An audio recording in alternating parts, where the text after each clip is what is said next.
Israel और Lebanon के बीच ceasefire की संभावना भी जताई जा रही है। एक तरफ हमले तो दूसरी ओर सीजफायर की संभावना जताई जा रही है। इजरायली राजदूत येहिएल और लेबनान के राजदूत की आज मुलाकात। वॉशिंगटन में दोनों राजदूतों की अहम बैठक। अमेरिकी पक्ष से मिशेल इस्सा भी होंगे शामिल। शाम 8:30 बजे विदेश विभाग में अहम बैठक होनी है।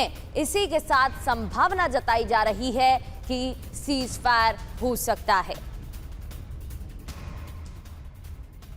तो इटली के विदेश मंत्री एंटोनियो तजानी तलब किए गए हैं। इजरायल ने तजानी को तलब किया है। तजानी ने इजरायली हमलों की आलोचना की थी। लेबनान पर इजरायली हमलों के खिलाफ बयान दिए थे, जिसके बाद तलब किया गया। तब जवाब देना होगा। तजानी ने इजरायली हमलों की आलोचना की थी। ईरान को लेकर डोनाल्ड ट्रंप ने बड़ा दावा किया। ईरान की तरफ से फोन आया। ईरान समझौता करने के लिए बेताब है। विवाद परमाणु हथियार को लेकर है, ये बयान दिया गया। ओमान की खाड़ी के पास यूएसएस इब्राहिम लिंकन दिखा। शनिवार को जारी सैटेलाइट तस्वीरों में देखा गया विमान वाहक पोत। ईरान के तट से लगभग 200 किलोमीटर दक्षिण में पोत नजर आया। शनिवार को यह सैटेलाइट तस्वीर जारी की गई, जिसमें पोत देखने को मिला। ओमान की खाड़ी के पास नजर आया सैटेलाइट इमेजेस में विमान वाहक पोत की तस्वीर। ये देखिए आपके सामने।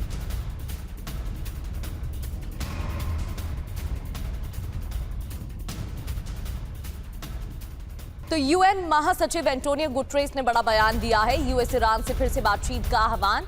युद्ध विराम हर हाल में बरकरार रहना चाहिए, गुटेरेस का बयान। मिडिल ईस्ट में चल रहे संघर्ष का सैन्य समाधान नहीं, अंतर्राष्ट्रीय कानून के जरिए हॉर्मुज समस्या का समाधान हो, यह भी एंटोनियो गुटेरेस ने बयान में दिया और कहा।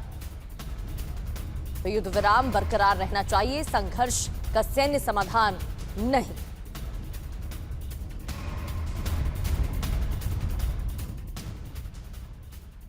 छत्तीस घंटों के दौरान 15 से 20 शिप हॉर्मुज से गुजरे। हॉर्मुज से गुजरने वालों में चीन, पाकिस्तान, रूस और ईरान की शिप शामिल। एक मीडिया रिपोर्ट के आंकड़ों से जानकारी मिली है।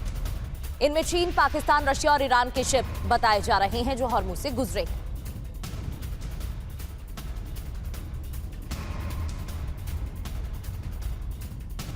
ये देखिए तस्वीरों के जरिए आपको दिखा रहे हैं। ये है हॉर्मुज स्ट्रेट का वो संकरा रास्ता जहां से कई शिप गुजरे हैं। और रिपोर्ट के आंकड़ों के अनुसार जिन देशों के शिप यहां से गुजरे वो चीन, पाकिस्तान, रूस और ईरान के बताए जा रहे हैं। इधर नाकाबंदी पर अमेरिकी सेंट्रल कमांड का बड़ा बयान भी सामने आ गया है। नाकाबंदी निष्पक्ष रूप से लागू की जाएगी। अमेरिका की तरफ से कहा गया किसी भी देश के शिप से भेदभाव नहीं होगा।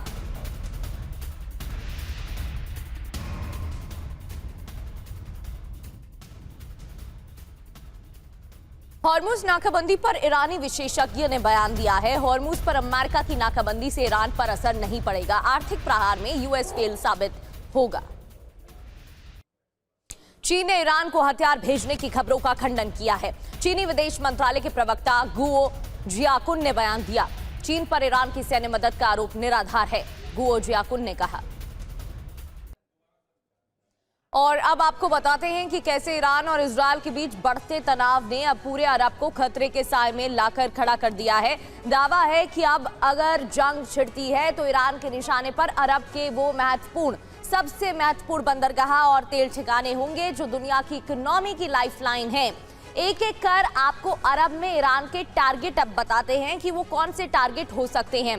यूएई फुजेराह तेल बंदरगाह, जिबेल अली बंदरगाह, अल हमरिया पोर्ट भी इस लिस्ट में शामिल है। अब सऊदी अरब की बात करें तो यहाँ पर कौन से पोर्ट है? किंग फहद औद्योगिक बंदरगाह, रास तनूरा रिफाइनरी बंदरगाह, यानबू बंदरगाह भी इस सूची में शामिल है। इसके अलावा बहरीन, जहां पर लगातार हमले ईरान की तरफ से देखने को मिले। ईरान के टारगेट यहां पर क्या होंगे? खलीफा बिन सलमान बंदरगाह। कुवैत में बात करें तो शुएबा बंदरगाह टारगेट पर रहेगा, जिस पर ईरान की तरफ से हमले हो सकते हैं।